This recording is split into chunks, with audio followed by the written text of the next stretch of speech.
하나님 말씀 마태복음 15장 21절부터 28절까지 말씀 우리 함께 교독하시겠습니다. 제가 먼저 읽겠습니다. 예수께서 거기서 나가사 두로와 시돈 지방으로 들어가시니 그 지경에서 나와서 소리 질러 이르되 주 다윗의 자손이여 나를 불쌍히 여기소서 내 딸이 흉악하게 귀신 들렸나이다 하되 예수는 한 말씀도 대답하지 아니하시니 제자들이 와서 청하여 말하되 그 여자가 우리 뒤에서 소리를 지르오니 그를 보내소서. 예수께서 대답하여 이르시되 나는 이스라엘의 지위를 버린 양 외에는 다른 데로 부르심을 받지 아니하였노라 하시니 여자가 와서 예수께 절하여 이르되 주여 저를 도우소서. 대답하여 이르시되 자녀의 떡을 취하여 개들에게 던짐이 마땅치 아니하리다. 여자가 이르되 주여 올소이다마는 개들도 제 주인의 상에서 떨어지는 부스러기를 먹나이다 하니 이에 예수께서 대답하여 이르시되 여자여 내 믿음이 크도다 내 소원대로 되리라 하시니 그때로부터 그의 딸이 나으니라. 아멘. 오늘 저는 이 말씀을 본문으로 해서 큰 믿음을 가지려면 그런 제목으로 한 시간 동안 말씀을 나누려고 합니다. 여러분 질문 좀 드릴까요? 여러분 믿음에도 크기가 있을까요? 여러분 어떻게 생각하십니까? 믿음에도 크기가 있습니까? 성경은 있다고 말씀을 하세요. 우리 주님께서 로마 백부장의 믿음을 칭찬하시면서 내가 이스라엘 집에 이만한 믿음을 본 적이 없다라고 말씀을 하셨어요. 우리 얼굴 모양이 다른 것처럼 우리의 믿음의 크기도 다르다고 말씀을 하십니다. 대개 우리들의 삶에서 일어나는 대부분의 문제는 여러분 기억하십시오. 우리 믿음의 크기와 관련이 있습니다. 우리들의 마음에서 일어나는 온갖 불안과 걱정, 염려와 의심의 문제들이 다 우리의 믿음의 크기와 관련이 있다고 성경은 말씀하십니다. 그래서 어떤 사람에게는 전혀 문제가 되지 않은 일들이 어떤 사람에게는 대단히 심각하고 어려운 문제가 되는 경우들이 많습니다. 이유가 뭡니까? 우리가 가지고 있는 믿음의 뭐 때문입니까? 크기 때문이죠. 그래서 우리가 믿음이 없는 것도 문제가 되지만 대부분의 경우에 있어서 우리들의 믿음이 작은 것들이 우리 인생에 더 큰 문제가 되는 경우들이 참으로 많습니다. 그래서 때때로 주님은 우리의 믿음이 작은 것을 안타까워하셨어요.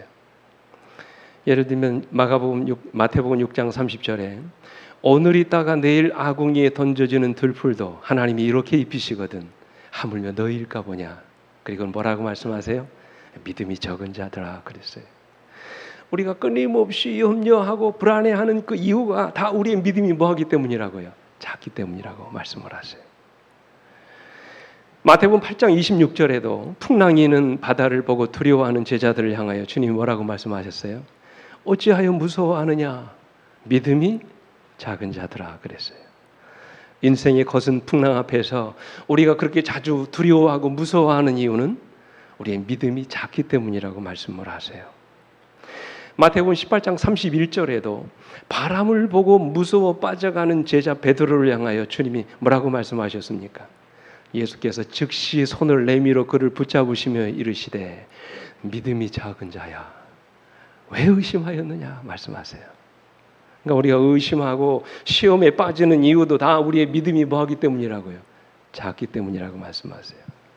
마태복음 17장 20절에도 보면 간질병에 걸린 그 아이를 고치지 못한 제자들을 향하여 뭐라고 말씀하세요? 너희의 믿음이 작은 까닭이니라 말씀하셨어요. 이처럼 여러분 우리의 믿음의 크기에 따라서 우리 인생의 크기가 얼마든지 달라질 수 있다고 성경은 말씀하십니다. 그러므로 우리 어떤 믿음을 가지고 있느냐 하는 것은 대단히 중요한 문제입니다. 오늘 여러분들은 어떤 믿음을 갖고 계십니까? 오늘 여러분들은 큰 믿음을 가진 자입니까? 아니면 아주 작은 믿음을 가진 자입니까? 철학자인 키에르케고르는 우리의 믿음이 자주 검증을 받아야 한다 그랬어요. 내 믿음이 큰지 작은지, 내 믿음이 강한지 약한지 우리는 자주 우리 믿음을 어떻게 된다고요? 검증해야 된다. 이분이 그런 어릴 때 이야기를 합니다. 한 번은 이 키에르케고르가 어릴 때 아버지와 함께 수영장을 갔습니다. 그는 두 팔을 힘차게 내저으면서 아빠 저를 보세요 하면서 수영하는 모션을 취했어요. 그런데 여러분 사실은 팔만 저었지 이 히에레케고르의 발은 어디에 닿아 있었냐면 이 방바닥에 땅바닥에 닿아 있었습니다. 그리고는 수염을 치는 흉내만 낸 것입니다. 이 이야기를 하면서 히에레케고르가 그런 말을 했어요. 나는 하나님을 믿는다. 나는 믿음이 있다고 말하지만 한 발로 땅을 짚고 물에 떠 있는 척할 때가 얼마나 많은가 그랬어요. 마치 어린아이가 수영을 할 줄도 모르면서 아빠에게 헤엄을 치고 있는 것처럼 보이려고 했듯이 성도들이 믿음이 있는 척 말을 하지만 실상은 믿음이 없는 경우들이 너무나 많다는 것이에요. 그래서 히에레케고르는 우리의 믿음이 어떻게 된다고요? 검증을 받아야 한다 그랬어요. 이런 말을 했습니다. 우리의 믿음도 시험을 받아야 한다. 내가 가지고 있는 믿음이 진짜인지 가짜인지를 시험해 보아야 한다. 우리의 삶을 통해서 검증되지 않은 믿음은 뭐라고요? 진정한 믿음이 아니다. 그렇게 말씀을 하셨어요. 오늘 본문에 등장하는 이 여인, 유대인이 아니죠. 수로보니게 여자입니다. 이방 여인입니다. 가나안 족속이에요. 근데 이 여인을 향하여 주님이 뭐라고 말씀하셨습니까? 우리 믿음 있는 자가 들을 수 있는 가장 큰 칭찬을 하셨어요. 그죠? 뭐라고 하셨어요? 이에 예수께서 대답하여 이르시되 여자여 내 믿음이 뭐하다? 크도다 라고 말씀을 하셨어요. 여러분 어떤 믿음입니까? 도대체 이 여인이 어떤 믿음을 가졌기에 이 여인의 믿음이 지금 크다고 주님이 말씀하시는 것일까요? 오늘 본문의 말씀을 통해서 우리가 과연 큰 믿음을 가지려면 어떻게 해야 되는지 오늘 이 가나안 여인을 통해서 우리가 그 비결을 좀 살펴보기를 원합니다. 첫째로 큰 믿음을 가지려면 삶의 문제를 넘어서야 합니다. 여러분 세상에 문제 없는 사람이 있을까요? 오늘 여러분 생각해 보십시오. 오늘 여러분 가정에 문제가 없는 가정이 있습니까? 이 세상에 문제 없는 사람이 없습니다. 어떤 사람은 건강에, 어떤 사람은 가정에, 어떤 사람은 자녀들 사이에서, 어떤 사람은 특별히 금전적인 문제로, 어떤 사람은 인간관계의 문제로, 어떤 사람은 영적인 신앙의 문제로 다 문제를 안고 있습니다. 오늘 여러분 이 여인의 문제가 무엇이었습니까? 오늘 우리가 본문을 읽었잖아요. 오늘 이 수로보니게 여인이 안고 있었던 삶의 문제가 무엇입니까? 이 여인의 딸이 뭐가 걸린 거예요? 귀신에 들린 것입니다. 여러분 귀신 들린 사람 보셨어요? 경험해 보셨나요? 이 여인의 딸이 귀신 들린 것입니다. 어느 날 딸아이의 눈동자가 초점을 잃어버립니다. 이상한 행동을 하기 시작합니다. 제정신이 아니었습니다. 난폭해지기 시작합니다. 헛소리를 하면서 주절거리고 다닙니다. 밥도 먹지 않습니다. 잠도 자지 않아요. 뭔가에 홀린 사람처럼 정신없이 돌아다니는 것입니다. 그나마 제정신으로 있을 때는 시름시름 앓습니다. 이 이상한 기운이 딸아이의 인생을 사로잡고 있는 것을 여인이 본 것입니다. 여러분, 여러분이 그 아이의 엄마라면 어떻게 할까요? 수단과 방법을 가리지 않고 딸아이의 병을 고치려고 노력했을 것입니다. 어린 딸을 데리고 그 병을 고치기 위해서 이 병원 저 병원을 다 다녔을 것입니다. 용하다는 의사는 다 만나보았을 것입니다. 몸에 좋다는 약은 다 먹여보았을 것입니다. 어쩌면 이 여인이 믿었던 이방 신들을 향하여 날마다 찾아가서 아마 빌었을 것입니다. 제 생각입니다만 어느 날 아마 신접한 무당을 불러다가 우리 식으로 말하면 뭐라도 했을 것 같아요? 아마 굿이라도 했을 것 같아요. 근데 갈수록 딸의 병은 점점 더 깊어지기 시작했고 나이를 먹어갈수록 딸의 광기는 통제하기가 거의 불가능해졌어요. 근데 어느 날 이 여인이 살던 마을에 예수에 대한 소문이 돌기 시작했습니다. 그곳에는 유대인들이 많이 섞여 살고 있었기 때문에 그 여인들의 입을 통해서 유대인들의 입을 통해서 최근에 팔레스타인 땅에서 일어나고 있는 예수에 대한 소문이 들리기 시작한 것입니다. 그들 중에 어떤 이들은 예수의 말씀을 듣고 그분이 하시는 놀라운 기적을 직접 목격한 자들도 있다는 소문을 들었어요. 그때 어떻게 됐을까요? 영감이 그래요 이렇게 말씀하셨어요. 이 여인은 온갖 질병을 고친다고 전하여지는 선지자에 대한 소식을 들었다. 예수의 능력에 대한 이야기를 듣고 그 여인의 마음속에는 뭐가요? 희망이 용솟음쳤다. 딸에 대한 지극한 모성에는 그 여인으로 하여금 딸의 사정을 예수께 고할 것을 결심하게 했다. 자기의 어려운 사정을 예수께 고하겠다고 단단히 마음을 먹었다 그랬어요. 그야말로 지푸라기라도 잡고 싶은 심정으로 지금 누구를 만나고 싶어 하는 거예요? 예수님을 만나고 싶어 하는 것입니다. 처음에는 예수가 내 딸에게 무슨 도움을 줄 수 있을까 생각하기도 했지만 들려오는 소문들마다 그녀의 마음을 희망으로 용수숨치게 했어. 어쩌면 그녀의 딸도 예수를 만나면 귀신의 손 노임을 받게 될 것이라는 믿음이 생겨나기 시작한 것입니다. 근데 여러분, 문제가 무엇입니까? 지금 여인의 문제가 뭐예요? 방법이 없다는 것이죠. 불가능한 일이었어요. 그녀는 이방 여인이었고 그녀가 살고 있는 땅도 이방인의 땅 베니게였습니다. 그녀는 저주받은 함의 자손이었고 우상을 숭배하던 여인이었습니다. 그런 그가 어떻게 예수를 만날 수 있단 말이에요? 불가능한 일이죠. 갈릴리 지역에서 주로 사시는 주님이 일부러 이 여인이 살고 있는 땅에 오지 않는 이상 그녀가 주님을 만나는 일은 불가능했어요. 근데 여러분, 오늘 말씀 본문이 어떻게 시작됩니까? 저는 이 말씀을 읽고 참 은혜를 받았어요. 오늘 말씀이 어떻게 시작됩니까? 예수께서 거기서 나가라 그랬어요. 여러분, 거기가 어디입니까? 예? 주로 예수님이 사역하시던 그 사역의 장소 갈릴리 지역을 떠나셨다고 말씀을 하세요. 그 주님이 갈릴리 지역을 떠나서 어디로 들어가셨다고요? 두로와 시돈 지방으로 들어가셨다고요. 여러분 보세요. 이 여인이 주님을 만나러 간 곳이 아니라 주님이 이 여인을 만나러 오신 것입니다. 이것은 우리에게 무엇을 말합니까? 우리가 인생에서 만나는 크고 작은 문제들 앞에서 하늘의 도움을 구하고 간절히 하나님을 찾으면 우리 하나님이 여러분과 저를 만나러 오신다는 거예요. 우리가 마음으로 하나님을 찾고 그분의 도움을 간절히 구하면 우리는 누구든지 내가 믿는 하나님을 만날 수 있다는 것이죠. 그래서 에레미야 선지자는 우리에게 말씀하셨어요. 같이 읽어보겠습니다. 시작. 너희가 내게 부르짖으면 내게 와서 기도하면 내가 너희들의 기도를 들을 것이요 너희가 온 마음으로 나를 구하면 나를 찾을 것이요 나를 만나리라. 아멘. 영감이 그래도 이 말씀을 제가 준비하면서 이 말씀을 읽고 참 감동을 받았어요. 그리스도께서는 이 여인의 사정을 아셨다. 예수께서는 그 여인이 당신을 보기를 사모하고 있음을 뭐 하시고? 아시고 짐짓 그 여자가 있는 길로 오셨던 것이다. 그래서 예수께서 그 여인이 살고 있는 두로와 시돈 땅으로 오셨다고 성경은 기록합니다. 우리 주님이 들어오시자마자 이 여인이 어떻게 합니까? 가난한 여자 하나가 그 지경에서 나왔다고 그랬어요.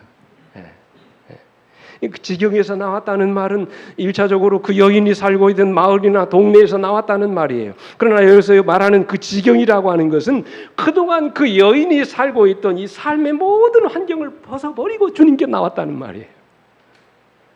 그가 살아왔던 모든 불신앙적인 환경을 벗어서 주님 앞으로 이 여인이 나온 것입니다. 그리고 고백합니다. 뭐라고 고백합니까? 주 다윗의 자손이여 나를 불쌍히 여기소서. 내 딸이 흉악하게 귀신 들렸나이다 고백합니다. 여러분, 주 다윗의 자손이라는 말이 무슨 뜻입니까? 그냥 다윗의 자손이라고 말하지 않았어요. 뭐라고 합니까? 주 다윗의 자손이여라고 고백했어요. 이게 무슨 말입니까? 예수를 다윗의 자손인 메시아로 인정한다는 말이에요. 그를 하나님이 보내주신 구주로 인정한다는 말입니다. 죄악 세상에서 나를 구원하시기 위해서 이 땅에 오신 메시아요 구주로 그가 그 여인이 주님을 믿었다는 말이에요. 근데 여러분, 더 위대한 고백은 그분이 뭐라고 고백하고 있습니까? 주라고 고백하고 있습니다. 주라는 말이 무슨 뜻입니까? 주님이라는 말이죠. 이 주님이라는 말은 여호와 야훼라는 이름을 부를 때마다 유대인들이 높여 불렀던 극존칭어입니다. 그러면 여러분, 주 다윗의 자손이여라는 이 말은 이 여인이 예수를 다윗의 자손으로 오신 메시아로 인정했을 뿐만 아니라 그분을 하나님으로 알고 믿었다는 말씀이에요. 그분이 나의 구주이심을 고백하고 있는 것입니다. 지금까지 아무도 예수를 주 다윗의 자손이라고 부르지 않았습니다. 성경에 정통한 바리새인과 서기관들도 예수를 하나님의 아들이요 메시아로 인정하기를 거부했습니다. 오히려 예수께서 행하신 기적을 보면서도 귀신의 왕 바알세불을 힘입어 저런 일을 한다고 비난하고 있었습니다. 이 여인은 예수님을 메시아로 인정할 뿐만 아니라 그 예수를 하나님으로 구주로 인정하고 있는 것입니다. 심지어 예수님을 2년 넘게 따라다녔던 제자들도 아직까지 예수를 주라고 고백하지 않았는데 이 여인은 지금 예수를 주라고 고백하고 있는 거예요. 이 굉장한 믿음이에요. 질문을 해드리겠습니다. 무엇이 이 여인으로 하여금 이 위대한 믿음을 갖게 한 것일까요? 어디서 그가 이토록 놀라운 믿음을 갖게 된 것일까요? 그것은 바로 이 여인이 안고 있었던 삶의 절박함 때문이었습니다. 그 여인의 딸이 흉악한 귀신에 들려 있었기 때문입니다. 다시 말하면 이 여인이 당면하고 있었던 삶의 고통이 그 여인으로 하여금 이토록 위대한 믿음을 갖게 한 것입니다. 이처럼 하나님은 우리 삶의 문제를 통해서 하나님을 찾게 하십니다. 절박한 삶의 고통을 통해서 오늘 여러분과 제가 하나님을 향한 믿음을 갖게 되기를 주님은 원하세요. 그래서 우리 가운데 보면 인생의 문제가 아니었으면 전혀 주님 앞에 나오지 않을 것 같은 사람이 인생의 문제를 만나고 나서 누구 앞으로 나옵니까? 주님 앞으로 나오는 일들이 참으로 많습니다. 혹시 여러분 이분 아세요? 김선태라고 하는 맹인 목사님이십니다. 이분이 쓰신 책 가운데 33번 도전 끝에 이룬 신화라는 책이 참 감동적인 책입니다. 이분이 지금 현재는 서울 등촌동에 있는 신뢰안과라고 하는 그 병원의 원목이신데요. 이분이 1941년생입니다. 그러니까 지금 한 81살, 우리 한국 나이로 81살 되신 분이시죠. 근데 지금까지 이분이 보건사회부 장관, 대통령 표창, 국민훈장, 동백장 등 안 타본 훈장이 없어요. 근데 이분이 맹인이신데 자기 인생을 간증하면서 33번 도전 끝에 이룬 신화라는 책을 쓰셨는데 이 책을 여러분 한번 기회가 되시면 읽어보시면 참 감동적이에요.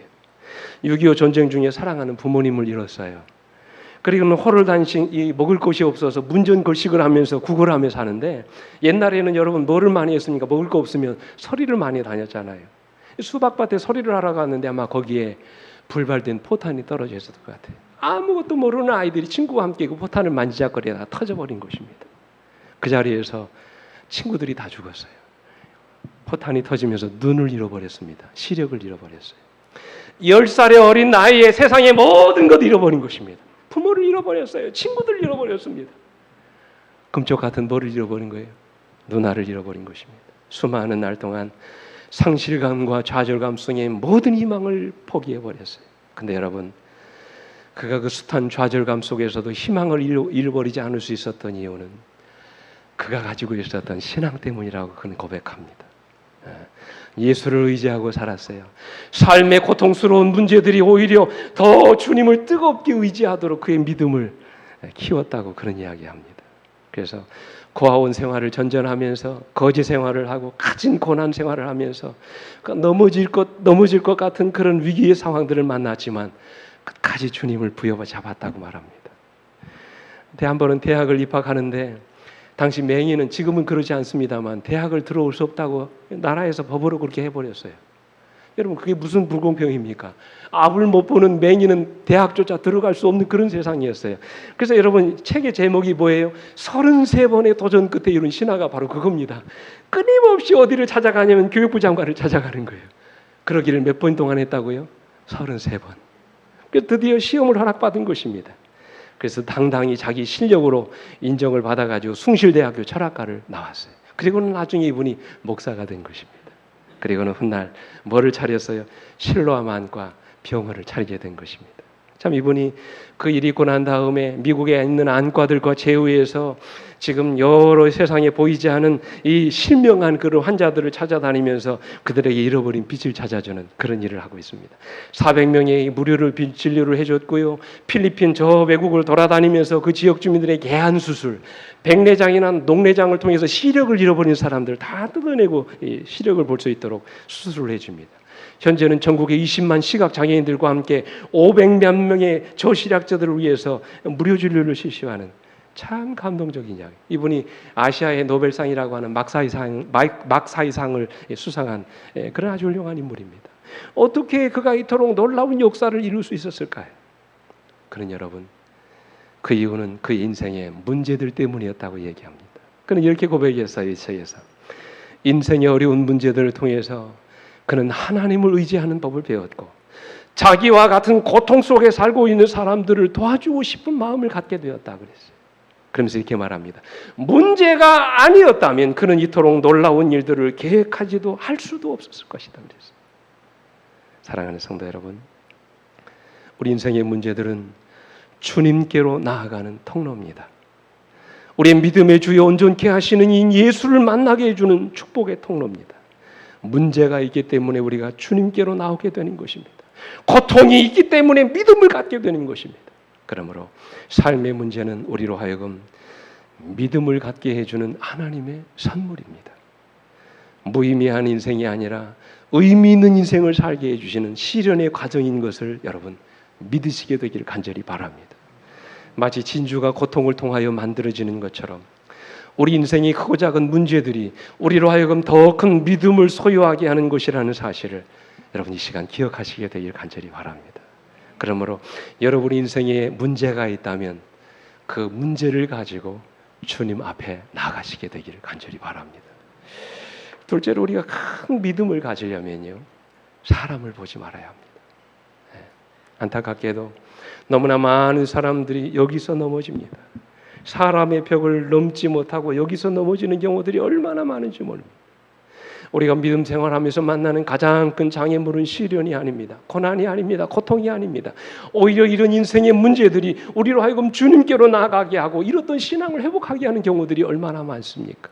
그렇다면 우리로 하여금 큰 믿음을 갖게 하는 데 있어서 가장 큰 장애물이 뭘까요? 기억하세요. 사람입니다. 네. 사람도 그냥 사람이 아니에요. 어떤 사람이에요? 나와 가장 가까이 있는 사람이에요. 내가 존경하고 믿었던 사람입니다. 내가 가장 가까이 바라보면서 닮기를 원했던 사람이에요. 그 누구보다도 나를 내가 신뢰하고 의지했던 사람입니다. 그런 사람이 때때로 내 마음에 상처를 입힐 때가 많아요. 실망시킬 때가 많습니다. 그래서 우리가 때때로 사람 때문에 실망하고 낙심하고 좌절할 때가 얼마나 많습니까? 그런 얘기가 있어요. 어떤 젊은이가 작은 실수를 저질러서 마을 사람들에게 비난을 받게 됐어요. 그 실수에 대한 소문이 눈덩이처럼 커지게 됐고 모든 사람들이 다 손가락질을 했어요. 근데 이 젊은이는 마음을 굳게 먹고 이 모든 것들을 다 감내해냈습니다. 언젠가는 자신의 작은 실수를 용서해 주실 날이 올 것이라고 믿고 모든 것들을 다 참고 견뎠습니다. 근데 어느 날 그 가운데 이 젊은이가 존경하고 믿었던 스승이 어느 날 지나가게 됐어요. 근데 여러분, 이 스승이 마을 사람들의 눈을 의식해서 자기도 뭔가를 던져야 되는데 그냥 지나칠 수가 없는 것입니다. 그래서 장미꽃 한 송이를 꺾어서 그에게 던졌어요. 근데 여러분, 놀라운 것은 무수히 쏟아지는 돌멩이도 잘 견뎌내던 그 젊은이가 그 장미꽃 한 송이를 맞고 쓰러졌다는 그런 이야기예요. 여러분, 이 이야기가 주는 교훈이 뭔가요? 내가 믿고 사랑했던 사람에게서 받은 상처는 아무리 작은 상처라도, 아무리 작은 것이라 할지라도 그 사람에게 치명적인 상처를 줄 수 있다는 것이에요. 그러므로 우리는 주변에 있는 사람들에게 상처를 주지 않도록 각별히 조심해야 합니다. 나를 믿고 신뢰하는 사람들에게 마음의 상처를 주지 않도록 우리는 특별히 조심해야 돼요. 특별히 먼저 신앙을 하고 예수를 믿는 우리가 그들 신앙의 걸림돌이 되지 않도록 우리는 각별히 조심해야 합니다. 믿음으로 격려해주고 그들을 이끌어줘야 합니다. 때에 따라 내 삶이 그들 신앙의 걸림돌이 되지 않도록 우리는 정말로 조심해야 합니다. 오늘 본문에 보십시오. 이제 이 여인이 주님께로 나아가서 도움을 요청합니다. 근데 23절에 보면 예수는 어떻게 했다고 말씀하셨어요? 한 말씀도 대답하지 아니하시니 그랬어요. 여기서 여러분, 이 여인에게 보인 두 가지 반응을 보게 됩니다. 첫 번째 반응이 뭡니까? 예수님이 반응이에요. 우리 예수님께서 한 말씀도 여인에게 대답하지 않으셨다고 그랬어요. 마치 이 여인에게 아무런 관심도 없는 것처럼 그냥 지나쳐버린 것입니다. 그런데도 여인은 영감에 의하면 끊이지 않고 계속해서 주님을 쫓아가면서 탄원했다고 그랬어요. 그러자 제자들이 보인 반응이 뭡니까? 이어지는 말씀 보세요. 제자들이 와서 청하여 말하되 그 여자가 우리 뒤에서 소리 지르오니 그를 보내줘서 그랬어요. 여러분, 이게 점잖게 쓰여진 것처럼 아우 시끄럽습니다. 주님 뭐 하십시오? 쫓아버리십시오. 그런 얘기예요. 제자들은 여인의 집요함을 귀찮게 여기서 돌려보내기를 요청하고 있습니다. 그때 주님이 뭐라고 말씀하셨어요? 24절.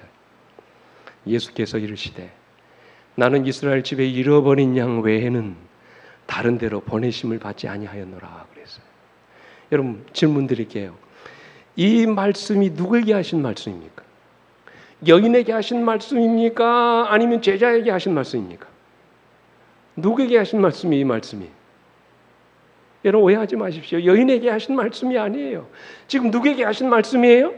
예수께서 그의 제자들에게 하신 말씀이에요. 마치 예수께서도 그 여인의 요청에 전혀 관심이 없는 것처럼 나는 이스라엘 집에 잃어버린 양 외에는 다른 데로 보내심을 받지 아니하였노라 그렇게 말씀하셨어요. 근데 여러분 우리 영감의 글은 이렇게 말씀하셨어요. 이 대답은 유대인들의 편견과 일치하는 듯이 보였지만 보세요. 사실은 암암리의 제자들을 책망하시는 말씀이었다 그랬어요. 그들의 냉정함과 사랑 없음을 은연중에 책망하시는 말씀을 보라는 것입니다. 이것이 과연 불쌍한 영혼을 대하는 올바른 태도냐는 것이지요. 제자들은 나중에서야 주님의 말씀을 이해하게 되었다고 영감의 글은 그렇게 기록하고 있어요. 근데 여러분 우리 마음에 더 큰 감동을 주는 것은 이 여인의 태도예요. 그죠? 웬만한 사람 같으면 벌써 돌아가죠. 그죠? 근데도 이 여인은 계속해서 주님을 따라오며 탄원하고 있는 것입니다. 그리고 지금 제자들이 시끄럽다고 더 이상 귀찮게 하지 못하도록 쫓아버리라고 말했을 때 어떻게 합니까? 25절 말씀 보십시오. 여자가 와서 예수께 절하며 이르되 주여 저를 도우소서. 여러분 이것이 위대한 믿음이에요. 누가 뭐라고 해도 상관하지 않습니다. 그들이 무슨 말을 할지라도 전혀 개의치 않습니다. 그녀는 오직 누구만요? 예수만 바라보고 주님 앞에 무릎을 꿇어 도움을 구하고 있는 것입니다. 주여 저를 도우소서 그랬어요. 마치 마태복음 8장에 나오는 그 문둥병자 이야기. 그죠? 그도 역시 주님을 향하여 군중을 뚫고 오지 않아요? 그죠? 주여 원하시면 저를 깨끗이 하실 수 있나이다. 주님 앞에 무릎 꿇고 간청합니다. 여러분 생각해 보십시오. 그 당시 나병에 걸린 환자가 군중들 가운데로 오는 것은 죽음을 자초하는 일이었죠. 어머니 율법에도 금하신 일이었습니다. 그러던 그가 군중을 뚫고 주님 앞에 나온 것입니다. 그 과정을 한번 상상해 보세요. 얼마나 많은 사람들이 그를 조롱하고 비난했겠습니까? 얼마나 많은 사람이 그를 막았으며 반대했겠습니까? 그를 향하여 욕하고 침을 뱉고 돌을 던지는 사람도 아마 분명히 있었을 것입니다. 그러나 영감의 글을 이렇게 말씀하시죠. 그는 그들을 보지도 그들의 말을 듣지도 않는다. 그들의 혐오하는 표정은 그에게 보이지 않는다. 그는 오직 하나님의 아들만 봤다 그랬어요. 이게 믿음이에요. 오늘 여인에게도 이런 믿음이 있었던 것입니다. 그는 오직 예수만 봤다고 그랬어요. 다른 사람들은 전혀 신경을 쓰지 않는 것입니다. 누가 뭐라고 해도 상관하지 않습니다. 오직 예수만 바라보고 금께로 나갔던 것입니다. 그녀의 유일한 소망은 오직 예수 그리스도뿐이었습니다. 그분만이 자신의 문제를 해결해 주실 수 있는 유일한 분이라고 믿었기 때문에 누가 뭐라 할지라도 그는 주님을 향하여 나갔던 것입니다. 그렇습니다, 여러분. 사람을 보고 예수를 믿는 것이 아닙니다. 교회를 보고 예수 믿는 것 더더욱 아닙니다. 우리가 바라보고 믿어야 할 분은 오직 예수 그리스도이십니다. 오늘 여러분에게 호소합니다. 사람 보고 신앙하지 않게 되기를 간절히 바랍니다. 교회 보고 신앙하지 않게 되기를 간절히 바랍니다. 저는 여러분 모두의 시선이 오직 예수 그리스도에게만 머물러 있게 되기를 간절히 바랍니다. 그렇지 않으면 우리는 큰 믿음을 소유할 수 없어요. 시험에 빠지게 됩니다. 낙심하게 되죠. 절망하게 됩니다. 사람은 사랑해야 될 대상이지 결코 우리가 믿어야 할 대상이 아니에요. 오직 믿음의 주여 우리를 온전케 하시는 분은 예수 그리스도밖에 없음을 기억하시기 바랍니다. 사람은 우리가 끊임없이 용서하고 사랑해야 될 대상이지 오늘 우리가 신뢰해야 될 대상이 아님을 여러분 기억하시기 바랍니다. 사람을 신뢰하면 큰 믿음을 소유할 수 없어요. 오직 예수만 바라보고 살아가시는 여러분과 제가 되기를 원합니다. 권찬혁이라고 하는 목사님이 지은 그 배꼽 없는 사람이라는 책이 있어요. 근데 이 책에 보면 그런 이야기가 있습니다. 중세 어느 수도원에서 수련을 하던 많은 수련생들이 하나 둘씩 떠나가는 거예요. 이상하다. 그래서 한수련생이 수도원을 떠나가는 자기 동료들을 말리다 힘에 붙였습니다. 가지 말라고. 다 떠나가는 거예요. 그래서 너무나 안타까운 마음이 들어서 수도 원장을 찾아갔습니다. 그리고는 따졌습니다. 원장님, 왜 내 친구들이 떠나가는데 왜 말리지 않으십니까? 왜 막지 않으십니까? 물어요. 그때 여러분, 이 수도 원장이 이렇게 이야기를 합니다. 사냥개 이야기를 하면서 사냥꾼이 수많은 사냥개를 보러 토끼를 잡으러 갔다. 그 가운데 맨 처음 토끼를 발견한 사냥개는 마구 지저대며 그 토끼를 쫓아간다. 그러면 토끼를 보지 못한 다른 사냥개들도 지저대며 그 사냥개를 따라간다. 그러나 토끼를 직접 보지 못하고 따라가기만 했던 개들은 힘이 들거나 어떤 장애물이 나타나면 포기하고 되돌아온다. 그 다음 말씀 보세요. 그렇지만 토끼를 직접 본 개는 자기 목표물을 확인하였기 때문에 어떠한 어려움이나 힘든 일이 있어도 꼿꼿하게 토끼만을 바라보며 쫓아간다. 여러분, 이 이야기가 주는 교훈이 뭡니까? 개인적으로 예수를 만나는 경험 없이 사람을 바라보고 신앙을 하는 사람들은 어느 순간 주님을 떠날 수밖에 없다는 이야기예요. 그러므로 여러분이시여 오직 예수만 바라보고 신앙하게 되기를 간절히 바랍니다. 목사인 저도 바라보지 마시고 이 교회 장로나 집사도 바라보지 마시고 오직 예수만 바라보고 신앙하시게 되기를 간절히 바랍니다. 그래야 넘어지지 않습니다. 그래야 절망하지 않습니다. 그래야 큰 믿음의 소유자가 될 수 있어요. 이것이 대단히 중요한 진리입니다. 사람을 보지 말고 오직 예수만 바라보고 사시는 여러분과 제가 되기를 간절히 바랍니다. 마지막으로 큰 믿음을 가지려면 시험을 참고 견딜 수 있어야 합니다. 그래서 야고보 사도는 말했죠. 같이 읽습니다. 시작. 내 형제들아 너희가 여러 가지 시험을 당하거든 온전히 기쁘게 여기라. 이는 너희 믿음의 시련이 인내를 만들어내는 줄 알며. 시험 받으면 뭐 하라고요? 기뻐하라고 그랬어요. 왜요? 이 믿음의 시련이 우리를 어떻게 한다고요? 인내하도록 만들어준다고 그랬어요. 그리고 12절에 이렇게 말씀하십니다. 같이 읽어볼게요. 너무 중요한 말씀이에요. 시작. 시험을 참는 자는 복이 있나니 이는 시련을 견디어낸 자가 주께서 자기를 사랑하는 자들에게 약속하신 생명의 면류관을 얻을 것이기 때문입니다. 시험을 통과한 자가 마침내 뭐를 얻게 될 것이라고요? 생명의 면류관을 얻게 될 거라고 말씀하셨어요. 여러분 그날 여러분이 그날 그 자리에서 여러분이 있다고 생각을 해보십시오. 그날 주님 앞으로 나온 여인에게 가장 큰 시험이 이르러 왔어요. 어떤 시험입니까? 그날 그녀는 예수에게서 아주 충격적인 대답을 듣습니다. 이 여인이 주님 앞에 나와서 뭐라고 요청했어요? 주여 나를 좀 도와주십시오 요청했어요. 그때 주님이 뭐라고 대답하십니까? 26절 대답하여 이르시되 자녀의 떡을 취하여 개들에게 던짐이 마땅하지 아니하니라 그랬어요. 여러분 생각해 보십시오. 주님만 믿고 왔는데 정작 주님의 입에서 나온 말씀이 뭐예요? 내 자녀의 떡을 취해서 누구에게 주는 것이 마땅치 않다고요? 개들에게 주는 것이 마땅치 않다고요. 주님께서 여인을 뭐 취급하는 거예요? 개 취급하는 것입니다. 물론 그 당시 유대인들이 이방인들을 개 취급했기 때문에 주님께서도 여인을 개 취급하시는 것처럼 아마 느껴졌을 것입니다. 아마도 웬만한 사람 같았으면 자신을 개로 취급하는 그 주님을 욕하고 저주하며 돌아갔을 것입니다. 여러분 생각 같으면 어떻게 하시겠어요? 그렇지 않겠습니까? 자존심 상하는 일이지요. 그만둡시다. 참 더럽고 치사해가지고 고쳐주기 싫으면 싫다고 할 것이지 멀쩡한 사람 개 취급하냐고 말이죠. 당신 보고 개라고 하면 좋겠어? 아마 여러분 그렇게 쏴붙이면서 돌아가지 않았을까요? 아마 그랬을 것입니다. 그러나 영감을 해보십시오. 열성이 부족한 간구자였더라면 이 대답을 듣고 전적으로 낙심하였을 것이다. 그러나 그 여인은 자기의 기회가 왔다는 것을 알았다. 예수의 표면상의 거절 그 이면에 숨길 수 없는 긍휼하심이 있음을 그 여인은 보았다 그래서. 다시 말해서 그것이 주님의 본심이 아님을 이 여인이 알았던 것입니다. 그래서 여인이 뭐라고 대답합니까? 27절에 여자가 이르되 주여 올소이다마는 개들도 제 주인의 상에서 떨어지는 뭐 먹나이다? 부스러기를 먹나이다. 이 말은 여러분 자신이 비록 개 취급을 받는다 할지라도 주인의 상에서 떨어지는 하나님의 축복을 나누어 받을 수만 있다면 개같이 취급을 당해도 상관없다는 것입니다. 내가 어떤 대접을 받든지 내가 어떤 모욕과 수치를 당하든다 할지라도 하나님의 축복을 나누어 받을 수만 있다면 그 모든 수모를 당할 각오가 돼 있다는 말이에요. 여러분, 이게 믿음 아닙니까? 그죠?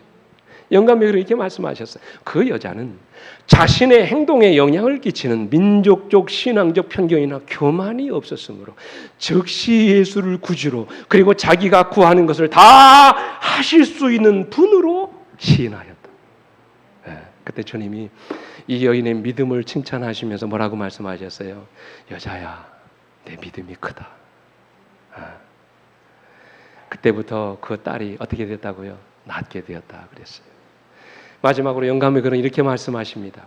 그 여인은 자신에게 의심을 일으키게 하였을지도 모를 외관에 상관하지 않고 낙심을 떨쳐버리고 구주의 사랑을 뭐 했다고요?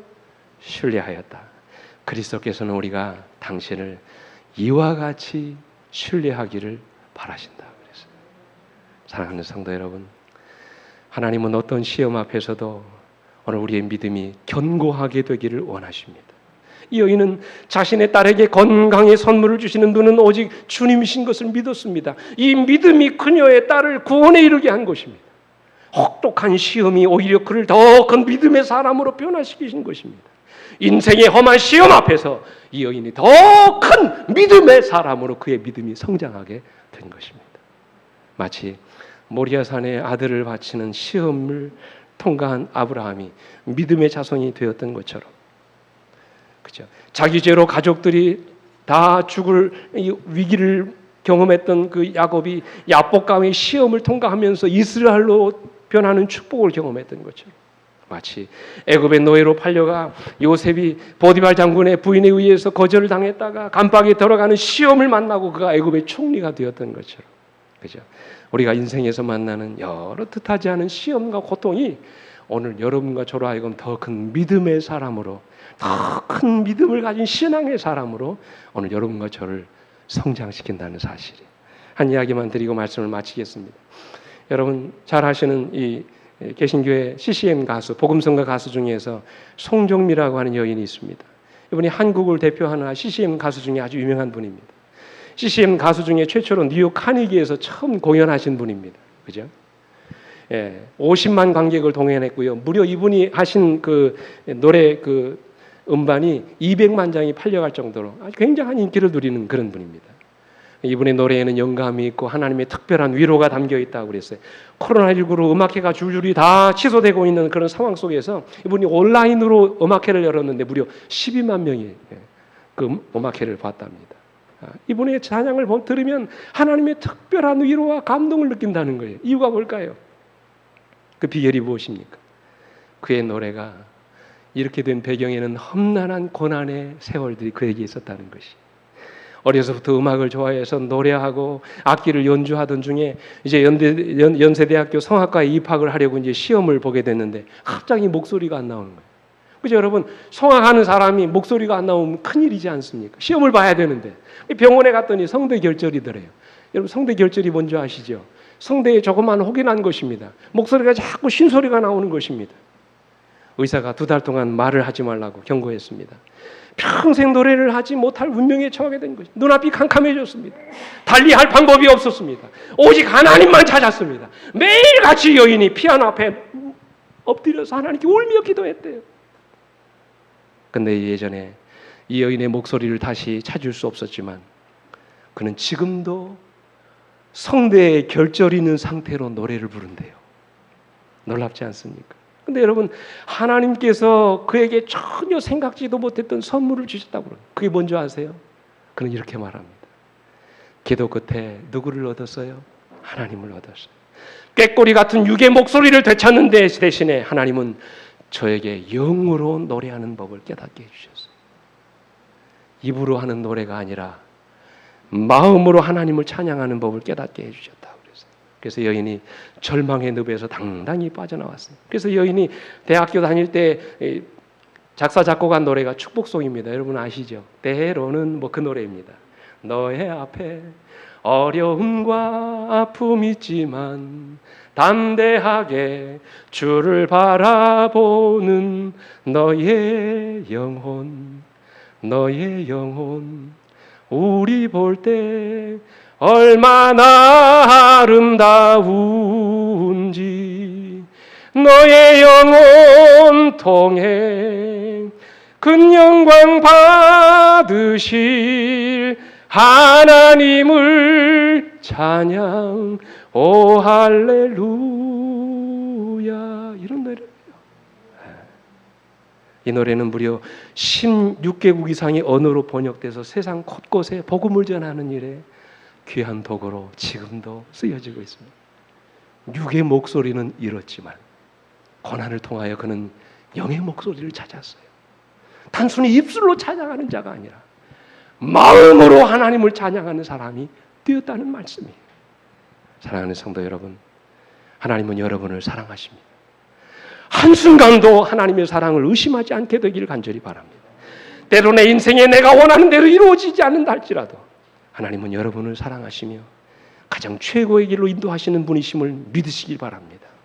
어떤 형편과 처지에서든지 하나님을 신뢰하고 그분을 믿으시게 되기를 간절히 바랍니다.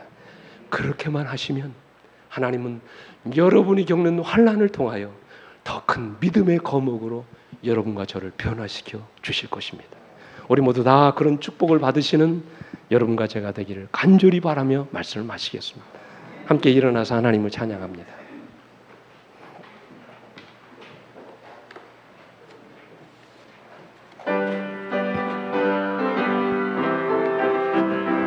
(386장입니다)